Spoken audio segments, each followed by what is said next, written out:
नमस्कार, मी धनश्री आणि लाईनलाईट क्रिएटिव्ह स्टुडिओच्या या दिवाळी विशेष भागात आपणा सर्वांचे स्वागत.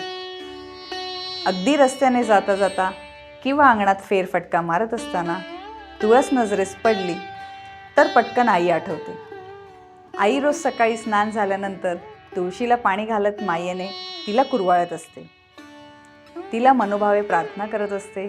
तिला कुरवाळताना ती तिच्याशी भरभरून गप्पा मारत असते. जणू दोन जीवाभावाच्या मैत्रिणी एकमेकींसोबत हितगुज करतात. हे दृश्य खरंच विलोभनीय दिसते. बघता बघता दिवाळीचे 5 दिवस संपतात आणि सगळ्यांना वेध लागतात ते तुळशी विवाहाचे. कारण तुळशी विवाहानंतर लग्नाचे मुहूर्त सुरू होतात. विवाह एक फक्त धार्मिक किंवा सामाजिक कार्य नसून या ब्रह्मांडाचे चक्र सुरळीतपणे फिरत राहावे यासाठी केला जाणारा तो विधी आहे. स्त्री आणि पुरुष हे या विश्वाचे निर्मितीकार आहेत. त्यांच्या एकरूपतेशिवाय हे जीवन अबाधित राहणे शक्य नाही. स्त्री आणि पुरुष यांना ब्रह्मदेवाने विश्वनिर्मितीचे वरदान दिले आहे. हे वरदान त्यांनी न भरकटता प्रत्यक्षात आणावे याकरिता विवाह हा संस्कार शास्त्रात योजिला आहे. तुळशीचा विवाह हा याच संस्काराची जाणीव करून देतो. दिवाळीच्या सणाची सांगता तुळशीच्या लग्नाने होते. दरवर्षी दिवाळी झाल्यानंतर तुळशी विवाह हा सनई चौघड्यांच्या आवाजात थाटात लावला जातो. असं म्हणतात, समुद्रमंथनातून जेव्हा अमृत निघाले जेव्हा अमृत निघाले तेव्हा त्याचे काही थेंब जमिनीवर पडले.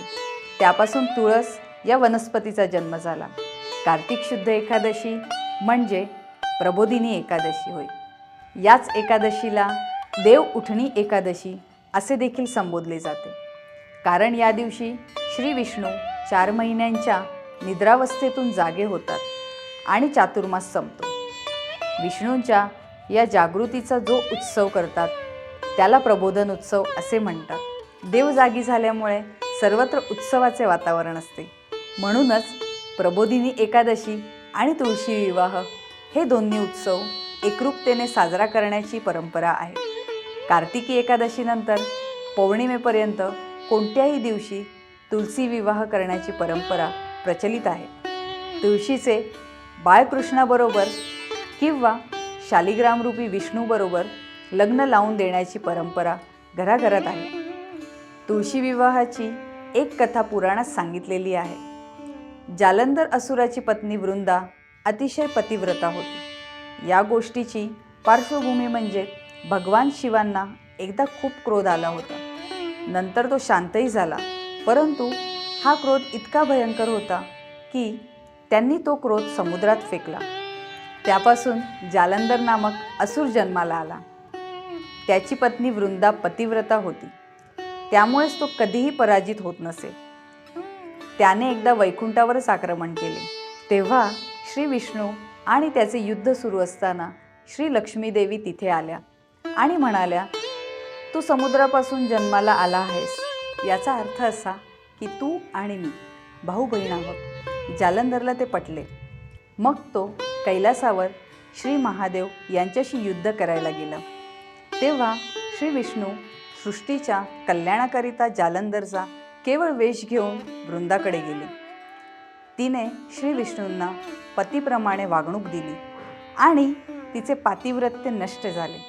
मग इकडे श्री महादेवांनी जालंधराचा वध केला. वृंदाला हे सर्व समजल्यानंतर तिने क्रोधित होऊन श्री विष्णू यांना श्राप दिला की तुम्ही दगडाचे म्हणजे शाळीग्राम व्हाल. तेवढ्यात श्री लक्ष्मी देवी तिथे प्रकट होतात आणि त्यांना शाप मागे घेण्यास सांगतात. श्री लक्ष्मीची विनंती वृंदा मान्य करते आणि श्री विष्णू पुन्हा पूर्वरूपात येतात. वृंदा सती जाते तेव्हा तिथे एक तुळशीचे रोप येते. वृंदेच्या पतिव्रत्यामुळे संतुष्ट होऊन विष्णूने तिला वर दिला की तुळशीची पूजा केली जाईल आणि या घटनेची स्मृती म्हणून शाळीग्रामाशी म्हणजे विष्णूशी तुळशीचे लग्न लावले जाईल. तेव्हापासून तुळशी विवाह करण्याची परंपरा प्रचलित असल्याचे सांगितले जाते. तुळशी विवाहाच्या दिवशी घरात अगदी मंगल कार्याचे वातावरण असते.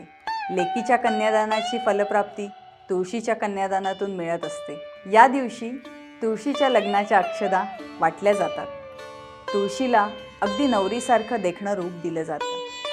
काळ बदलला तसं तुळशी विवाह अधिक आकर्षक होत गेलाय। त्यामुळे या सणातील हा उत्साह एक वेगळीच रंगत तुळशी विवाहाला आणतो। कन्या मानून घरातील तुळशी वृंदावनाची किंवा कुंडीची रंगरंगोटी केली जाते। तिला छान सजवितात। सायंकाळच्या वेळी स्नान करून तुळशीची आणि कृष्णाची पूजा केली जाते। त्यानंतर त्यांना हळद तेल लावून मंगलस्नान घालण्यात येतं। तुळशीला नवीन वस्त्रे पांघरले जातात। दाराला तोरण व मांडव म्हणून उसाची वा धांड्याची खोपडी तयार केली जाते। बोर, चिंच, आवळा, सीताफळ त्यात ठेवतात।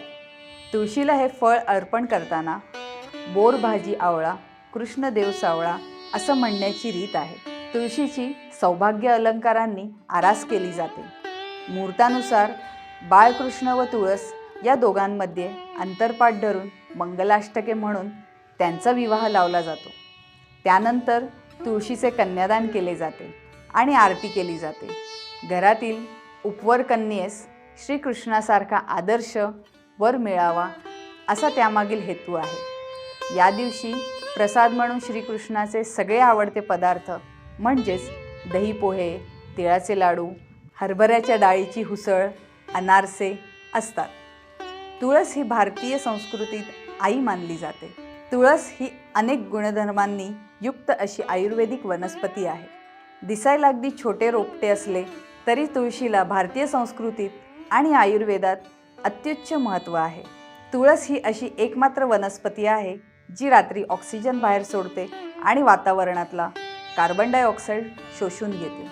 त्यामुळे प्रत्येकाच्या अंगणात तुळस ही असतेच। तुळस ही भगवान विष्णूंना अत्यंत प्रिय आहे, तर तुळशीची मंजुळा ही सर्व देवांचे प्रतिनिधित्व करते। म्हणूनच तुळशीला विष्णुप्रिया किंवा हरिप्रिया म्हणून देखील संबोधले जाते।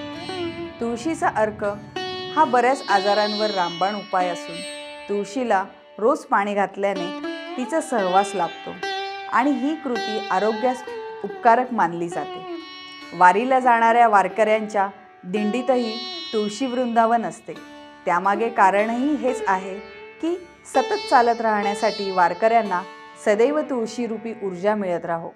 अशा प्रकारे तुळशीच्या विवाहाने खऱ्या अर्थाने दीपावलीची सांगता होते आणि रोजच्या धावपळीला दैनंदिन कामाला पुन्हा एकदा सुरुवात होते।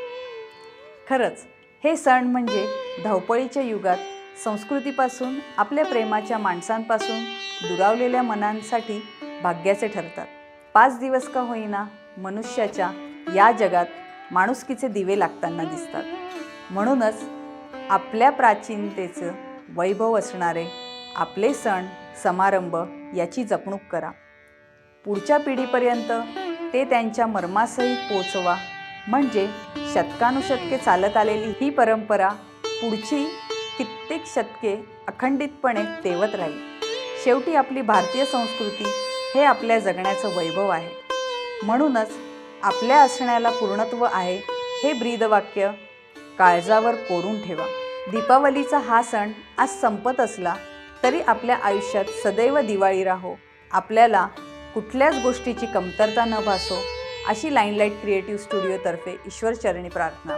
लाईनलाईट क्रिएटिव्ह स्टुडिओने या दिवाळीत दीपावलीचे संपूर्ण मर्म म्हणजेच प्राचीन काळापासून चालत आलेल्या दीपावलीच्या सगळ्या प्रथा, परंपरा आणि त्यामागचा उद्देश तुमच्यापर्यंत पोहोचवण्याचा प्रयत्न केला। आपण आजमध्ये जगताना आपला काल हा कसा होता याची जाणीव आजच्या पिढीला व्हावी, यासाठी हा लाईनलाईट क्रिएटिव्ह स्टुडिओने केलेला अट्टहास तुम्हाला कसा वाटला हे आम्हाला कळवायला विसरू नका।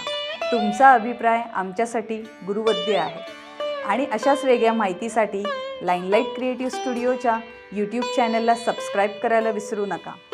भेटूया लवकरच। तोपर्यंत नमस्कार, शुभ दीपावली।